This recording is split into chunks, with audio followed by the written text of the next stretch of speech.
দুঃখ থাকলে কৃষ্ণ থাকে, আর দুঃখ যার চলে যায় কৃষ্ণ চলে যায়। এক বন্ধু আর এক বন্ধুকে ভালোবেসে তার জীবনের কি দুর্দশা হয়। বন্ধু যদি করতে হয় বাবা, আমার আজকে লীলাটা শ্রবণ করে বুঝতে পারবেন এমন বন্ধু হও। যেমন বন্ধু যদি হতে হয় সুদামার মতো বন্ধু হও। কত দারিদ্রতা ছিল তবু কিন্তু কৃষ্ণকে ভোলে। আজকের মধুমঙ্গলের চরিত্র শ্রবণ করলে বুঝতে পারবেন যে আমার কৃষ্ণকে ভালোবেসে তার দুর্দশাটা কেমন হয়েছিল। তো চলো একটু মন দিয়ে শুনবে মা কেমন। কি দেখছো? হেলিকপ্টার দেখছো? সবাই এখন হেলিকপ্টারে ব্যস্ত। সব আমায় ভুলে গিয়ে একটু সরিয়ে দাও হেলিকপ্টারটা। সরাও, আমারটা ক্যামেরা তো ওই জন্য মনে করছে হেলিকপ্টার এসেছে। রাধে, নামিয়ে নাও নামিয়ে নাও, ভক্ত চঞ্চল হয়ে যাচ্ছে।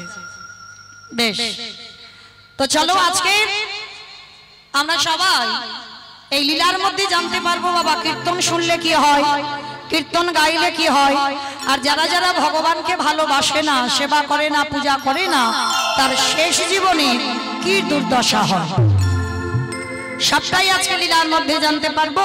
তো চলেন তার আগে বাবা এই কীর্তনের শেষে আমার দুটো প্রশ্ন থাকবে, কিন্তু উত্তর নেব তারপরে বাড়িতে যেতে দেবো, নাহলে ছুটি হবে না, বসে থাকতে হবে।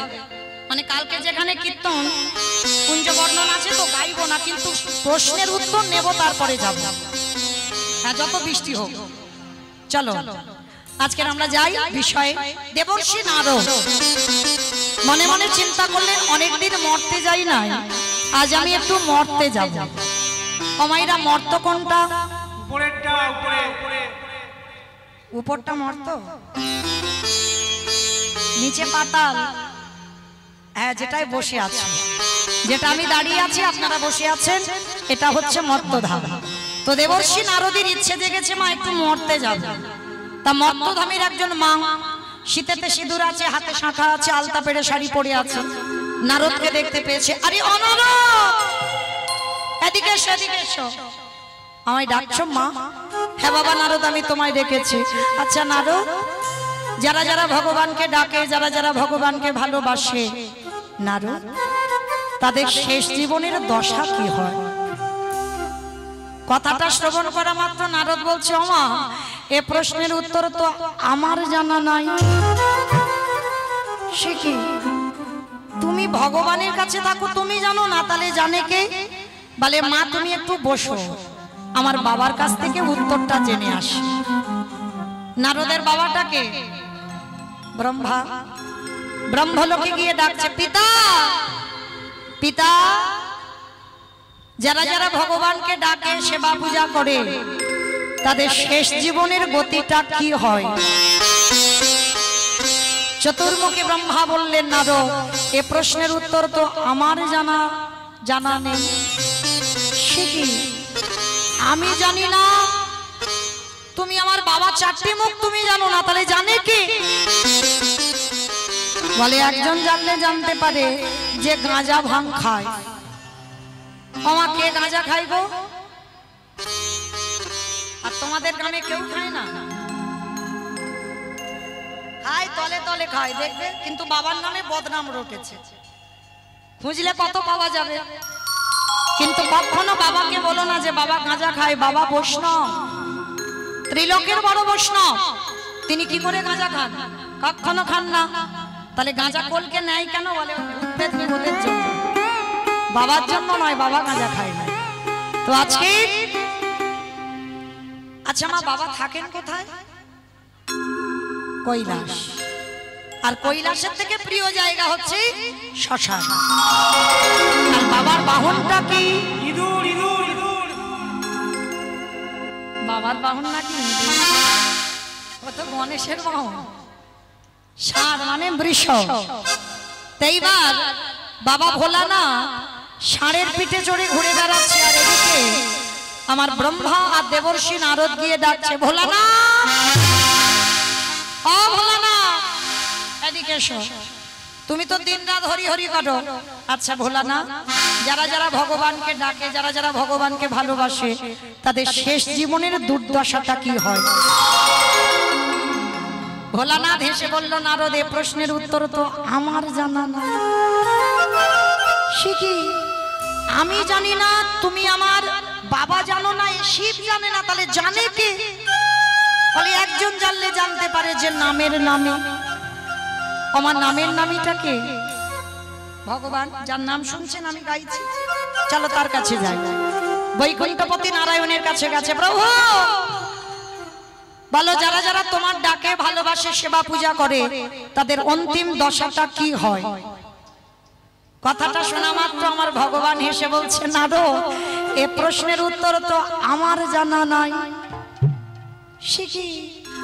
আমি জানি না, আমার বাবা জানে না, শিব জানে না, তুমিও জানো না, তাহলে জানে কে?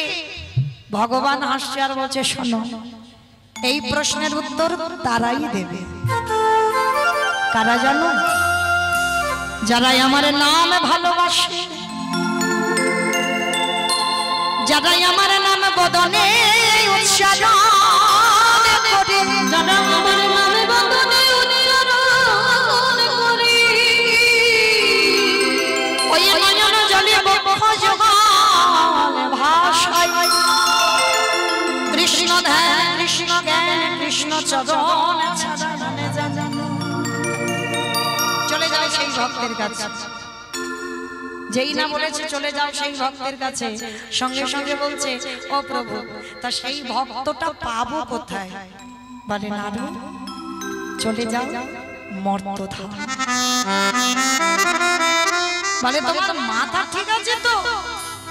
মর্তে আমার ভক্ত? বলে, হ্যাঁ। ওরা শুধু খেতে যায় না, ঘুমাতে যায় না, টিভি সিরিয়াল মোবাইল দেখতে যায় না, তার মধ্যে দিয়েও অনেক অনেক ভক্ত আছে আমায় ভালোবাসে। ঠিক আছে, তাহলে চলো ঠাকুর আমরা যাই। মায়েরা নাম মনে রাখবেন, শেষে কাজে লাগবে। কে কে আসছে? ব্রহ্মা, বিষ্ণু, মহেশ্বর আর দেবর্ষি নারদ, চারজনে বৈষ্ণব রূপ ধারণ করেছে। আর বৈষ্ণব রূপ ধারণ করে আসছে কোথায়? মথুরা জেলার অন্তর্গত অবন্তী নগর গ্রাম, সেথায় সন্দীপনের বাড়ি, কবি বৈষ্ণব।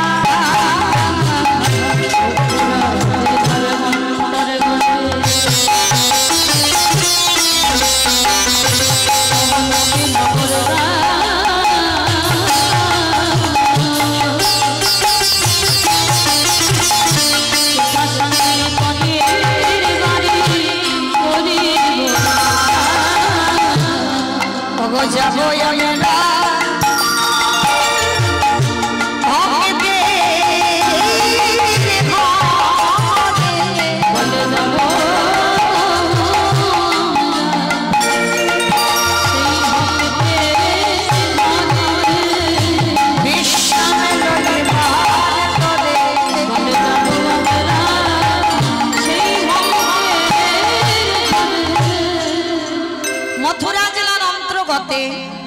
অবন্তী নগর গ্রাম।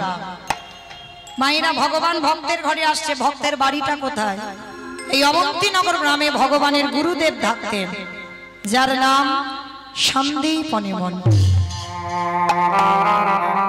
এই সন্দীপনী মুনির ঘরে কৃষ্ণ, বলরাম, সুদামা এরা সবাই পড়াশোনা করে বড় হয়েছে। এই সন্দীপনী মুনির কেমন ভক্ত জানেন মা? প্রতিদিন ব্রহ্ম মুহূর্ত, ব্রহ্ম মুহূর্ত কাকে বলে? সূর্য উদয়ের 1 ঘন্টা 36 মিনিট আগে। যেমন এই নিয়ম সেবা চলছে, সবার প্রথমে আমাদের নিয়ম ব্রহ্ম মুহূর্তে স্নান, ভোরের বেলা স্নান। দীপ দেওয়াটা পরে, আগে ভোরে স্নান। তো আজকে লক্ষ্য করে দেখেন বাবা, সন্দীপনী মুনির একটা সংকল্প ছিল। যেমন অনেক অনেক ভক্ত বাবা সংকল্প করে, অনেক অনেক ভক্ত মানত করে, ঠিক এই রকম সন্দীপনী মুনির একটা মানত ছিল, একটা সংকল্প ছিল। আমৃত্যুকাল মানে জীবনের শেষ দিন পর্যন্ত আগে ওই ব্রহ্ম মুহূর্তে যমুনা স্নান করে দরজার ধারে বসে থাকবে, অতিথি সেবা দেবে, তারপরে ভিক্ষায় গিয়ে রন্ধন করে গোবিন্দ সেবা দেবে, তারপরে নিজে প্রসাদ পাবে। এটা নিত্য সংকল্প। তো আজকের আমার ভগবান আসছে মা, সেদিন সকালবেলা 3 জন বৈষ্ণব সেবা হয়ে গেছে, আর মাধুপুরি যা কিছু পেয়েছে রন্ধন করে আমার ভগবানের চরণে নিবেদন করছে। দয়াময়, সেই ছোট্টবেলা থেকে তোমায় ভালোবাসছি, ছোট্টবেলা থেকে তোমায় ডাকছি, তুমি কি পারো না আমার ডাক শুনতে? ওগো দয়াময়,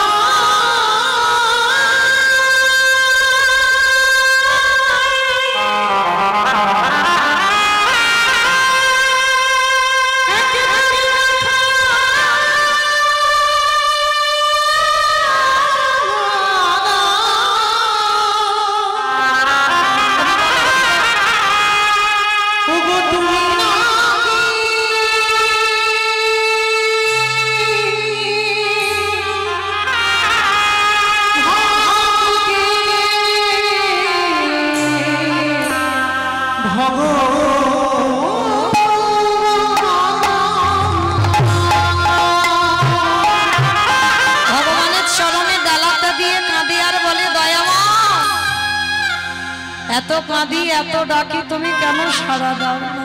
আমি কোথাও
সন্দীপনী মনি ভগবানের চরণে বসে বসে কাঁদছে।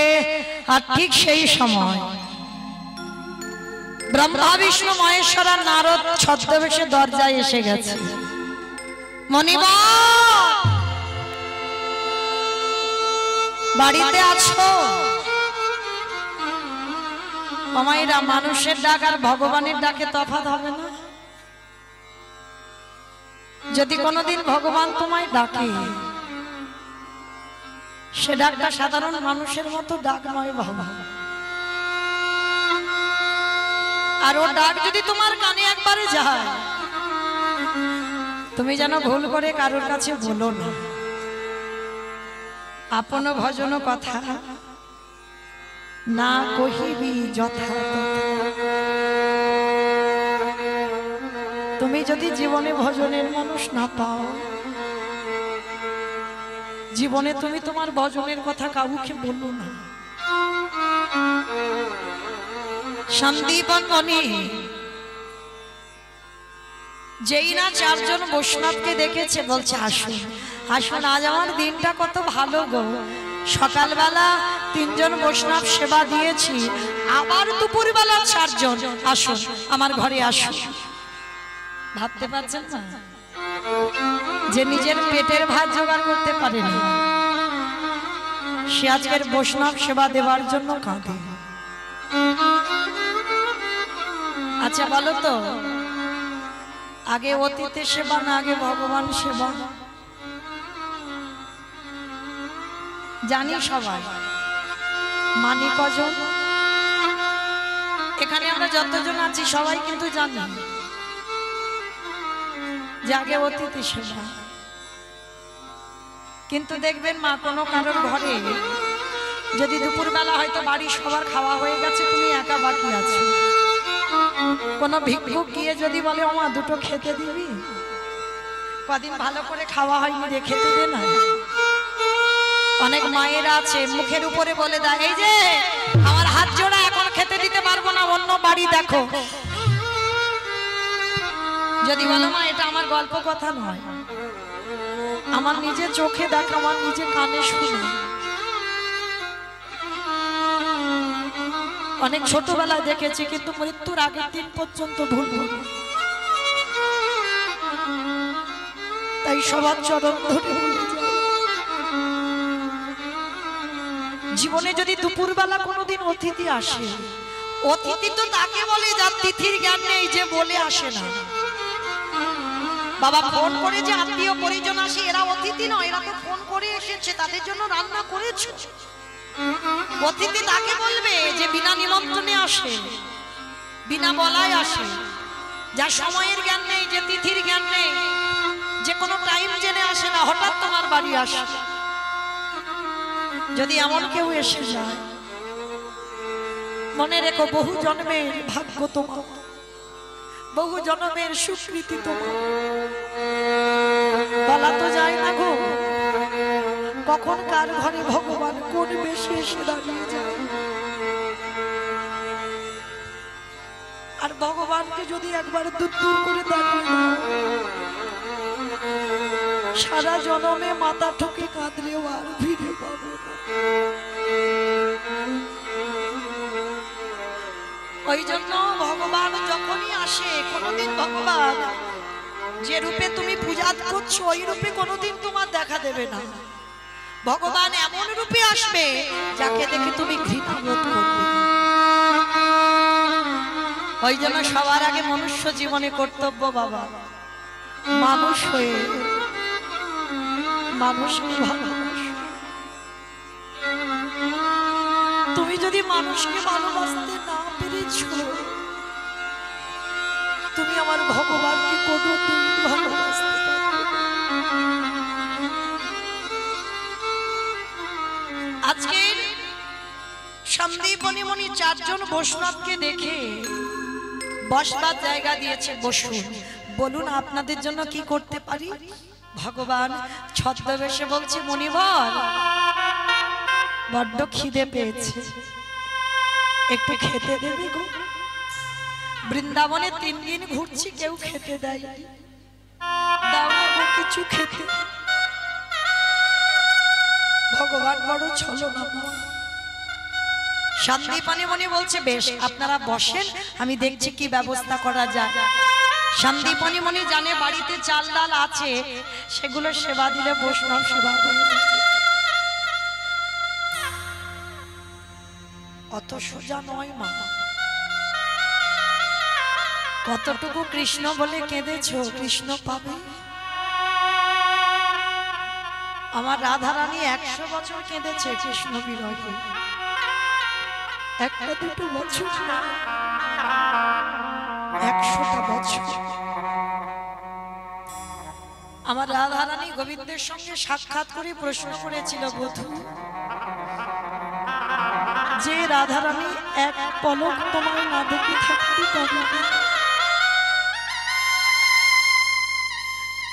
যে রাধা রানী জলের কলসির জল ফেলে জল আনতে যায়, শুধুমাত্র একবার যদি তোমার বদন দর্শন করে, আর সেই রাধা রানীকে শ্রীরামের অভিশাপে 100 বছর তুমি কেন কাঁদালে? একবারও ভাবলে না 100 বছর আমি তোমার বিরহে থাকবো কি করে? গোবিন্দ আমার বললেন, রাধে তুমি হলে এই সমাজে আশ্রয় তত্ত্ব, তুমি সমাজে আশ্রয়, আমি হলাম বিষয়।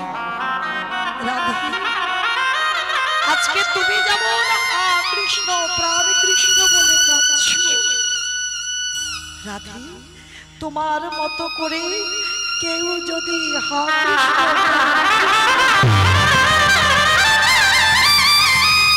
আমি ভগবান হয়ে সারা জীবন সেই ভক্তের দুয়ারে বন্দী হয়ে যে জনে নয়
সারা জীবন আমি তার ঘরে বন্দী হয়ে যাব। তাই তো তুমি আশ্রয় করে, তুমি আশ্রয় হয়ে 100 বছর তোমাকে কাঁদালাম, তোমাকে দেখে যেন সমাজ শেখে। কি গো মায়েরা, আমরা আপনারা কতটুকু কৃষ্ণ বলে কাঁদি? কৃষ্ণ পাবো? কতটুকু তুলসী তলায় জল দিই, কৃষ্ণ পাবো? কৃষ্ণ পেতে গেলে আগে কাঁদতে শিখতে হবে। আজকে সন্দীপনী মণি আজকে যেই না দেখেছে বাবা 4 জন এসেছে, ঘরে তো 4 ডাল আছে, জানে সেগুলো রান্না করে বৈষ্ণব সেবা হয়ে যাবে, কিন্তু অত সোজা নয় তো। এখানে যারা লক্ষ্মী কালী দুর্গা সরস্বতী মনসা শীতলা ভক্ত তাদের পার আছে, কিন্তু যারা কৃষ্ণ ভক্ত, কি গো মায়েরা, যারা কৃষ্ণ ভক্ত হয় তাদের দশা কেমন হয়? যে করে আমার আশ তারে করি সর্বনাশ। না, এই জায়গাটায় বাবা আমরা বলছি ভুল আর আপনারা শুনছেন ভুল। যে করে আমার আশ তারে করি সর্বনাশ। ভগবান সব নাশ করে। কি নাশের কথা বললো? আত্মীয় পরিজন বন্ধু বান্ধব জায়গা জমি সম্পত্তি, সব থেকে তুমি যাকে বেশি ভালোবাসো ভগবান প্রথমবারে তোমার কাছ থেকে তাকে কেড়ে নেবে। কেড়ে নেবার পরেও যদি তুমি তার চরণ না ছাড়ো, তারপরে ভগবান বললেন আমি হয়ে যাই সেই দাসের অনুরাগ। আমি যে ভক্তি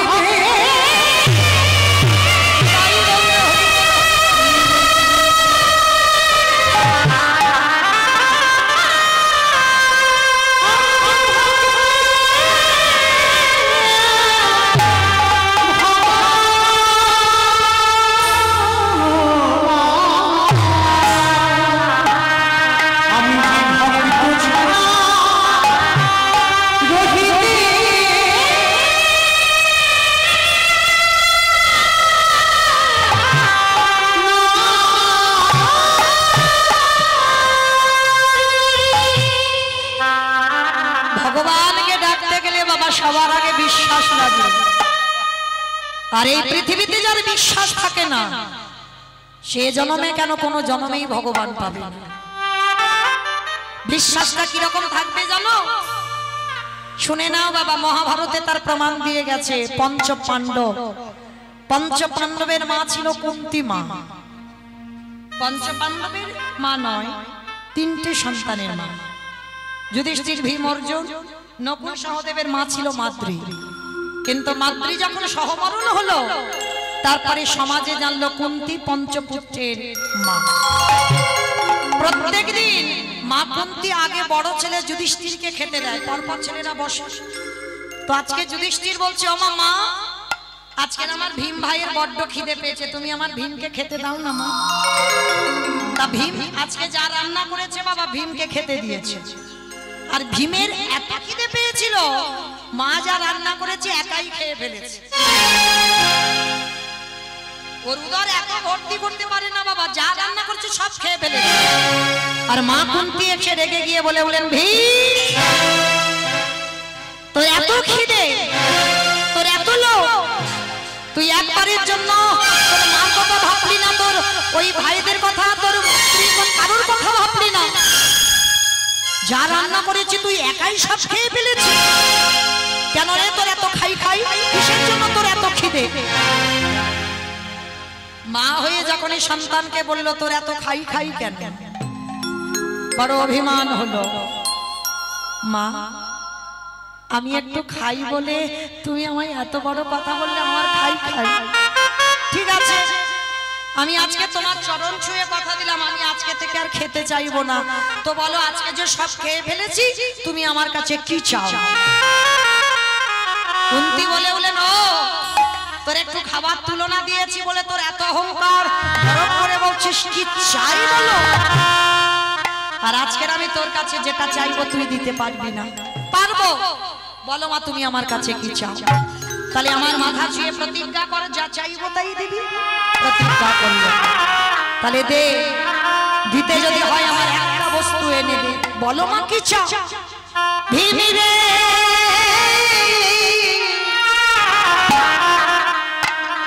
এই হস্তিনাপুর থেকে কৃষ্ণ দ্বারকায় চলে গেছে।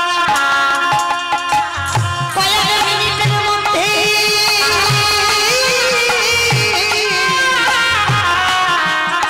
আমার কৃষ্ণকে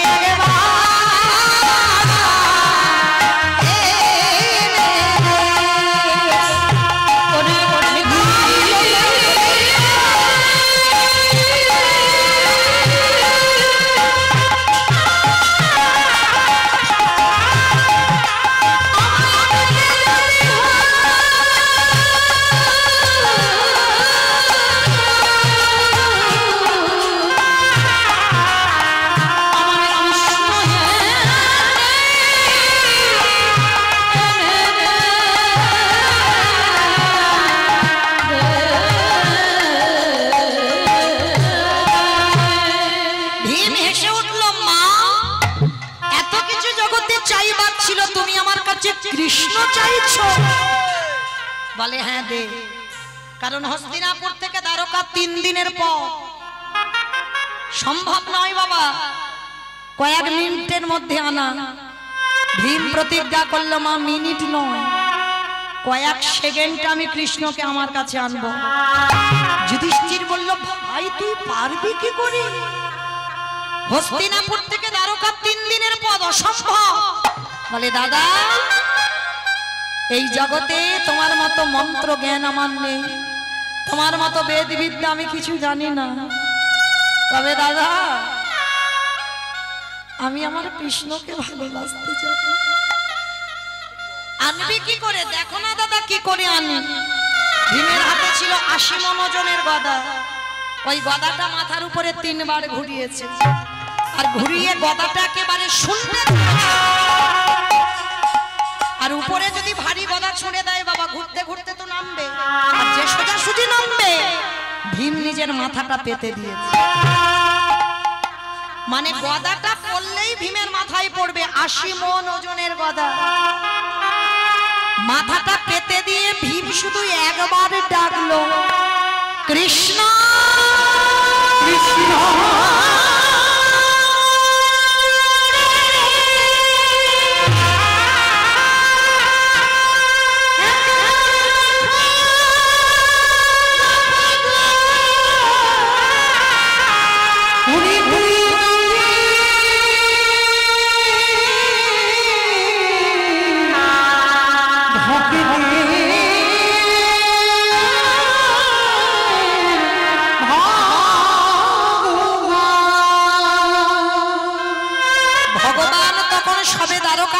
সিংহাসনে বসবে। আর এদিকে ভীমের ডাকটা কৃষ্ণের কানে পৌঁছে গেল। সঙ্গে সঙ্গে ওই দ্বারকা থেকে উঠে বাবা আবার রওনা দেবে হস্তিনাপুর। সত্যভামা রুক্মিণী বলছে, প্রভু তুমি কোথায় যাচ্ছ? ওই শোনো সত্যভামা, ওই শোনো রুক্মিণী, আমার মধ্যম পাণ্ডব ভীম যাচ্ছে। আমি যদি না যাই, ভীমে যদি বেঁচে না থাকে, দুর্যোধনের উরুভঙ্গ করবে কে? আমি যদি না যাই, ভীমে যদি বেঁচে না থাকে, দুঃশাসনের বক্ষ চিরে রক্ত পান করবে কে? আমি যদি না যাই, ভীমে যদি বেঁচে না থাকে, ধর্মরাজ্য প্রতিষ্ঠা করবে কে? আমি আসছি, এক্ষুনি আসবো সত্যভামা। বাবা উপরে গদাটা তো দাঁড়িয়ে নেই, সে তো ঘুরতে ঘুরতে নিচের দিকে আসছে। 3 দিনের পর কৃষ্ণ যেখানে আছে, তাহলে 3 দিনের পর একটা গদা উপর থেকে নিচে পড়তে কতটুকু টাইম লাগে? সবে গদাটা ভীমের মাথায় পড়তে যাবে, কৃষ্ণ শূন্যে ছুটে এসে আগে গদাটাকে বুকে জড়িয়ে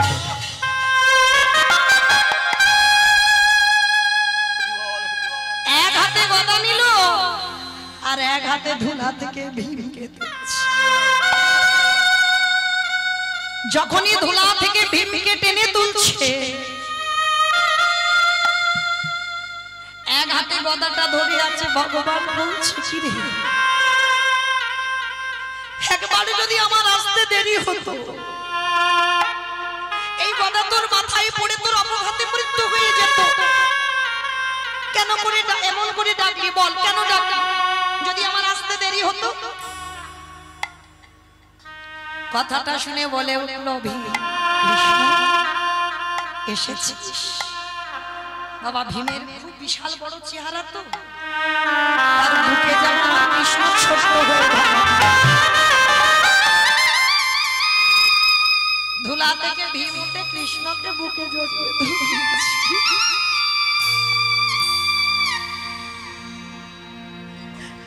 কৃষ্ণ, আমার গদা মাথায় পড়লে আমার অপঘাতে মৃত্যু হবে, হবে কি করে? যে পক্ষে কৃষ্ণ রয়, সে পক্ষের কি অপমৃত্যু? ভগবান বলছে, এইরকম করে কেউ ডাকে, আমার আসতে যদি একটু দেরি হয়ে যেত, ভাবলি না কি হতো গদা মাথায় পড়ে? ভীম এসে বলছে, আমি জানি তো আমার মাথায় পড়বে না। আচ্ছা কৃষ্ণ, আমি যদি তোর ছবির সামনে দাঁড়িয়ে বলতাম, কৃষ্ণ আমার মা তোকে ডেকেছে, তুই একবার আয়, তুই আসতিস? কত অজুহাত দিতিস, কত কৈফিয়ত আমাকে দিতিস, আসতিস না। কিন্তু দেখলি তো, এমন কায়দা করে ডাকলাম, 3 দিনের পথ কয়েক সেকেন্ডে ছুটে। দূরে মা কুন্তি দাঁড়িয়ে দাঁড়িয়ে দেখছে ভীমের বুকে কৃষ্ণ। মা তো ছুটে এসে ভীমের চরণে হাত জোড়ো করে বসেছে। আমি মা, আমি তোকে প্রণাম করতে পারি না, তবে এতদিন আমি জানতাম আমার যুধিষ্ঠির ভালোবাসে, অর্জুন ভালোবাসে, নকুল সহদেব কৃষ্ণকে ভালোবাসে, আর ভীম শুধু খেতে জানে। তবে আজ আমার চৈতন্য হয়ে গেল, তোর মতো করে আমার কৃষ্ণকে কেউ করে।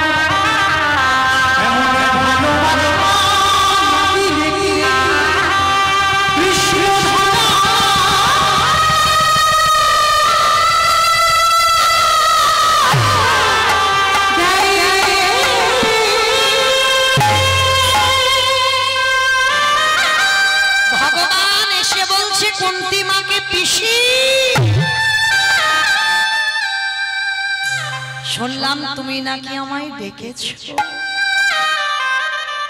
হরে কৃষ্ণ। যখন চলে যাচ্ছিস যে যা চাইলো তাকে তাই দিলি, কই আমাকে তো কিছু দিলি না। বলো পিসি তুমি কি চাও? ওরে কৃষ্ণ রে, তোর চরণে আমি জানাই রাগলাম, এই জগতে যত দুঃখ যত কষ্ট যত অভাব যত ব্যথা, ওরে কৃষ্ণ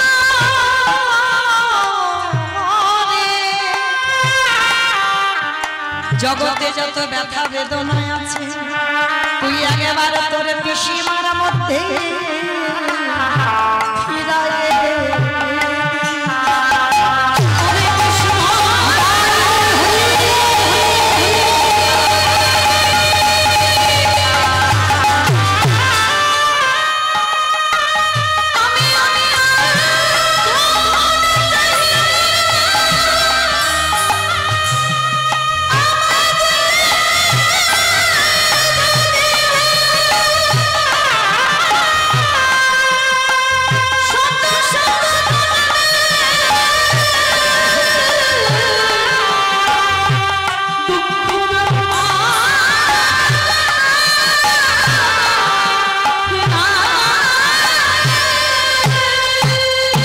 আসতে